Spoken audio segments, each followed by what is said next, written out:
Hey everyone, Meteorologist Mike Slifer here at the First Alert Forecast Center with another First Alert Weather Extra, and we have a couple of things to discuss. We'll talk about the lack of shower chances later this week, which is some good news. When we might see some rain out ahead of the Thanksgiving holiday, and some temperature trends as we get into next week especially. But let's start with the next big thing here, and that is late Tuesday into early Wednesday. We're giving you the first alert to a round of showers. These will be rain showers as temperatures will be running a bit milder than normal. We'll show you what that looks like here on First Alert Futurecast. High pressure quickly moving on out during the day on Tuesday. As we get into Tuesday evening, the cloud cover thickening up, and then by Tuesday night, we'll be tracking some showers. You'll note lighter shades of green indicating that these showers likely will not be all that heavy. To our north, we're giving you the first alert that it could be a bit more in the way of, say, mix or even snow, especially far northern New England. So if you're traveling Tuesday or Wednesday for Thanksgiving, that's just something to keep in mind. Now, as we go into Wednesday morning here, the showers linger, but we very quickly dry things out during the day on Wednesday. In fact, before noon, we're expecting things to be drying out, if not already dry. And we'll see some sunshine pop out later Wednesday before, of course, sunset. So we'll see the front swing through, and as it passes to our east, we dry out even more later Wednesday evening. So this is actually kind of perfect because the shower timing will have very little impact on your travel plans for Thanksgiving.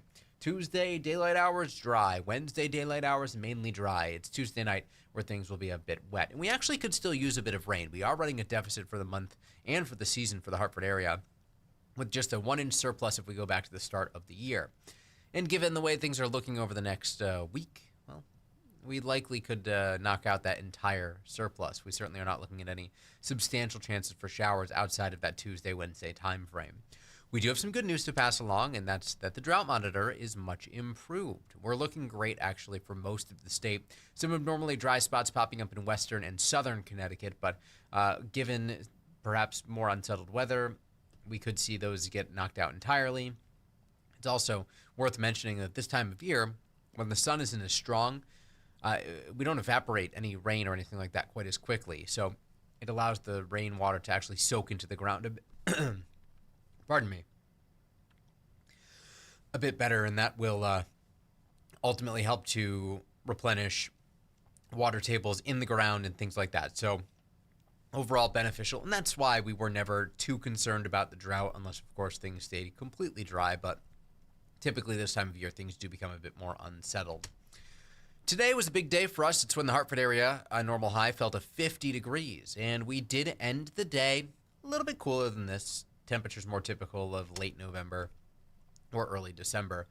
46 is where we ended the day today. Again, typically would be around 50 degrees. So it's not that far off from normal, just a little bit chillier. Temperatures have certainly dropped. Many towns are already in the 30s. Now we're starting to see more in the way of cloudiness in parts of western Connecticut. So Waterbury 35, New Haven 35, Bridgeport right now 40. But look at Willimantic 28, Norwich 25, 30 in Groton. So that's where we see the spread in temperature right now. We have nothing to track on Connecticut's only live radar. First Alert live radar is scanning clear and dry, and we expect that to be the case overnight tonight too.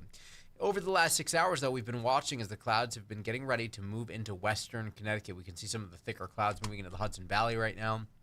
And if we zoom out, you'll note that the clouds are rather thick across western New York, and that is what is headed in our direction. So get ready for those clouds to thicken up as the night goes on. We'll take you first to a live look in our iCam here in Middletown. Pretty quiet, overlooking Route 9, DeKoven Drive.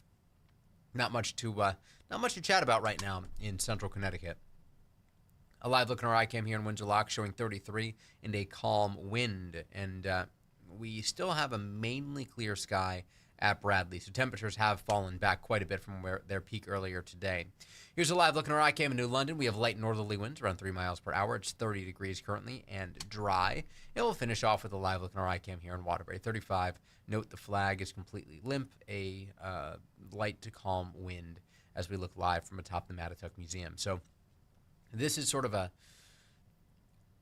gauge, if you will, as to where temperatures will likely bottom out. And the reason we're saying it that way is because as the clouds increase, the rate at which temperatures fall will be much slower. So typically, when you're looking at a clear sky, a calm wind. Here's the calm wind across most of the state. You'd expect temperatures to just keep on dropping.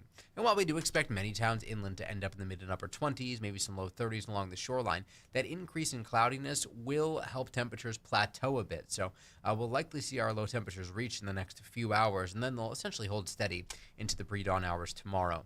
First Alert Futurecast shows a mainly cloudy sky by 5 o'clock tomorrow morning, but still dry. Let's bring you to lunchtime tomorrow. We are not only dry, but the clouds will be clearing out, increasing sunshine. And look at that, a clear sky by this time tomorrow night. So a little bit of cloud cover to deal with, but we're really not expecting too much of an impact. Yes, that means you have to dress with layers tomorrow. We're recommending a jacket, hat, gloves, all will be necessary. And temperatures at the bus stop for your kids will be in the 20s inland, 30s along the shoreline. Now, by lunchtime recess, we're back in the mid and upper 30s, and we'll end the day in the mid and upper 40s. So a few degrees below where we might typically be this time of year, but with increasing sunshine and a calm wind, it's actually going to feel pretty decent outside. That also means that we're looking at some great conditions for raking your leaves. A good day for raking tomorrow. Friday will be a good day too. The wind starts to pick up a little bit Friday. Still a light wind, about 5 to 8 miles per hour, and still dry for the final day of the work week. Temperatures on Friday starting off in the 30s and then climbing up into the lower half of the 50s. So a bit of a milder afternoon on Friday. A little bit of sunshine possible, but we will be battling a lot more in the way of cloud cover. And that's going to be the case for Friday Night Football too. Our game of the week is Coggins Regional East Hampton Hail Ray Co-op at Rockville. 46 at 5 o'clock in the evening on Friday, 44 by 7 p.m., 43 by 9 p.m. So as we just discussed, that increased cloudiness really stopping temperatures from falling too quickly, meaning we'll still see mid-40s through 7 and 9 o'clock, as opposed to some games that we've seen over the last couple of weeks where we're already in the 30s by 7 or 9 o'clock. So in a way, that's very helpful. And as we've been mentioning, the trend for Friday into Saturday has been drier, meaning at one point we had a risk for showers. Now it looks like things will be entirely dry Friday into Saturday. We will still see a bit more in the way of cloudiness, but nothing that we really expect to have a significant impact. 46 tomorrow, 29 tomorrow night, 51 on Friday, down to 40 Friday night, 49 Saturday. We start Sunday off in the 20s. 48 Sunday afternoon, 52 on Monday, 49 Tuesday, as showers develop late in the day, lasting into early Wednesday, 53 Wednesday afternoon, a few degrees above where we typically would be this time of year, and of course Wednesday being the day before Thanksgiving. 48 on Thursday, 53 on Friday, 51 Saturday at the shoreline. Sunday we're into the upper 40s, but back to the mid-50s Monday, lower 50s on Tuesday, mid-50s on Wednesday. 8 days from today is Thanksgiving, so that's the 27th. And the 27th, November 27th through December 3rd, shown on these outlooks here. While we are optimistic that Thanksgiving Day itself will be dry, sometime within the time frame, perhaps we'll see some showers roll through. The 8 to 14 day outlook here continues to show this signal of maybe things being a bit unsettled as we get closer to the start of December. That's what the green shading means here. In that same mindset for that time frame, check out the blue shading. So a few days ago, we had talked about how the pattern was looking mild heading up to Thanksgiving. Perhaps behind Thanksgiving, past Thanksgiving, the pattern will begin to favor some chillier air. In other words, things could be running a bit cooler than normal. These shades of blue, the darker ones to our west, indicating a higher likelihood the temperatures will be running below normal. But here's the thing. We don't know how much below normal that is. Today was below normal, but it wasn't that bad of a day out there because it was only a few degrees below normal. So we'll have to just keep a close eye and see how things are looking as we get a bit closer. But either way, it is worth mentioning that as we kick off the new month, perhaps we'll be running a little bit chillier than normal. We'll take you through some of the daylight statistics. We had 9 hours and 41 minutes of daylight today. We have lost 5 hours and 33 minutes since the summer solstice, which means we have 34 minutes of daylight to lose. In 35 days, after we get past the winter solstice, we will be very slowly gaining daylight. We also wanted to quantify what normal is at the beginning of December. And this is actually a look at your normal high temperatures right through meteorological winter. So December 1st, normal high is 45. By the 15th, it drops to 41. January 1st, the normal high is 37. By January 15th, the normal high is 35 degrees. And that is our lowest normal high, coldest, if you will, on average, because by February 1st, the normal high is back up to 36, and by the 15th, it's back up to 38. So perhaps if we start December off on a chillier note, we'll see days with high temperatures in the lower 40s, maybe even some high temperatures in the upper 30s. Really not unheard of. 38 was our high earlier this month on Veterans Day, actually, just over a week ago. So certainly not too uncommon to start to mix in some colder days this time of year.